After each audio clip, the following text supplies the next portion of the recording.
بسم اللہ الرحمن الرحیم۔ حضرت رابعہ بصری رضی اللہ عنہ کو آج دنیا سے گئے ہوئے 1200 سال سے زیادہ ہو گئے ہیں، لیکن آج بھی ان کا نام زندہ ہے۔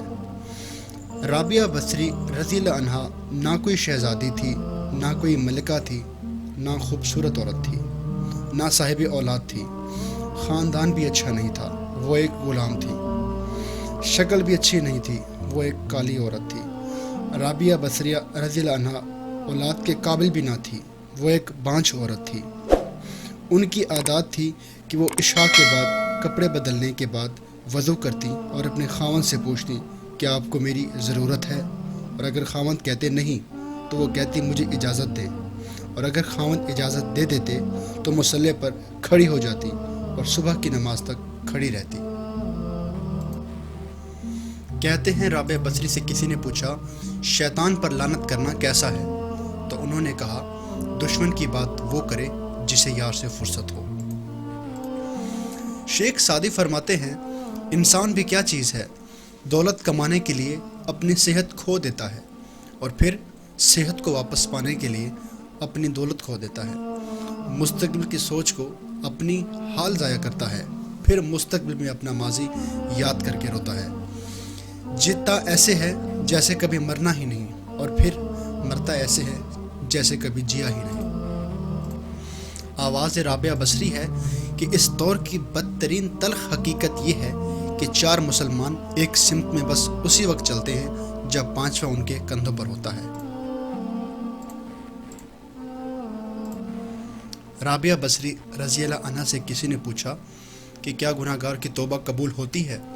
فرمایا انسان اس وقت تک توبہ کر ہی نہیں سکتا جب تک اللہ توفیق نہ دے، اور جب توفیق مل جائے تو پھر قبولیت میں کوئی شک نہیں رہتا۔ اسی کے ساتھ ہی آواز رابعہ بصری ہے منہ میں زبان سب رکھتے ہیں مگر کمال وہ رکھتے ہیں جو سنبھال کے رکھتے ہیں۔ ایک مرتبہ چند بزرگ آپ کی خدمت میں حاضر ہوئے تو آپ نے ان سے دریافت فرمایا تم کس لیے اللہ تعالیٰ کی عبادت کرتے ہو؟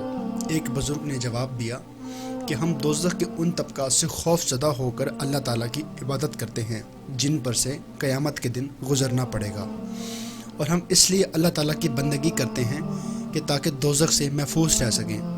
ایک بزرگ نے کہا کہ ہم اس لیے اللہ تعالیٰ کی بندگی کرتے ہیں تاکہ ہمیں جنت عطا کی جائے۔ یہ سن کر حضرت رابعہ بصری رضی اللہ عنہ نے فرمایا جو کوئی بندہ دوزخ کے خوف سے، جنت کی خواہش سے اور امید کے باعث اللہ تعالیٰ کی عبادت کرتا ہے، بندگی کرتا ہے، وہ نہایت ہی برا ہے۔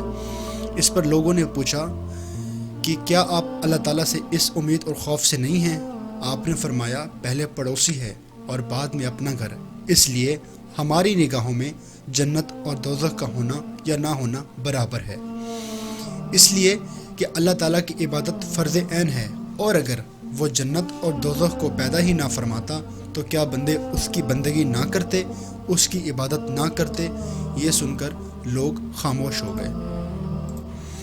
حضرت حسن بصری رحمۃ اللہ علیہ فرماتے ہیں کہ کتے کے اندر 10 صفات ایسی ہوتی ہیں کہ اگر ان میں سے ایک بھی انسان کے اندر پیدا ہو جائے تو وہ ولی بن سکتا ہے۔ حضرت رابعہ بصری رضی اللہ عنہ نماز میں اس قدر مشغول ہوتی کہ نماز پڑھتے پڑھتے گر جاتی اور صبح ہو جاتی۔ حضرت رابعہ بصری کی خواہش تھی کہ ان کو عام لوگوں کی طرح سپرد خاک کیا جائے اور قبر کو امتیازی اہمیت نہ دی جائے۔ ایک دن آپ البات اور طلبات کو درس دے رہی تھی کہ اللہ تعالیٰ کی طرف سے بلاوا آ گیا۔ حضرت رابعہ بصری رضی اللہ عنہ نے اپنے شاگردوں سے فرمایا کہ آپ باہر چلے جائیں، اور خود خلوت نشین ہو کر لیٹ گئیں۔ کچھ دیر بعد آپ کی روح کف سے عنصری سے آزاد ہو گئی۔ ایمان کامل کی دولت ان کو ملتی ہے جو اللہ تعالیٰ کے مسترب سے محبوب ہوتے ہیں۔ اللہ پر توکل کرنے والا کبھی مسائل کا شکار نہیں ہوتا۔ جب آپ اس دنیا فانی سے وفات پا گئی تو قبر میں منکر اور نکیر سوال و جواب کے لیے آئے تو آپ سے کہنے لگے بتاؤ من ربوں کا، تمہارا رب کون ہے؟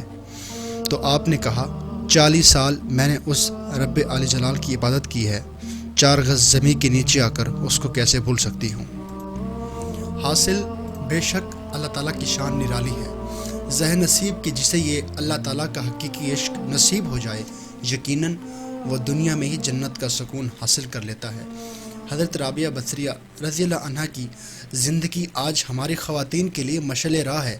دعا ہے کہ اللہ تعالیٰ ہم سب کو اس واقعے سے سبق حاصل کر کے اللہ تعالیٰ سے محبت کرنے کی توفیق عطا فرمائے۔ آمین۔ وآخر دعوانا ان الحمدللہ رب العالمین۔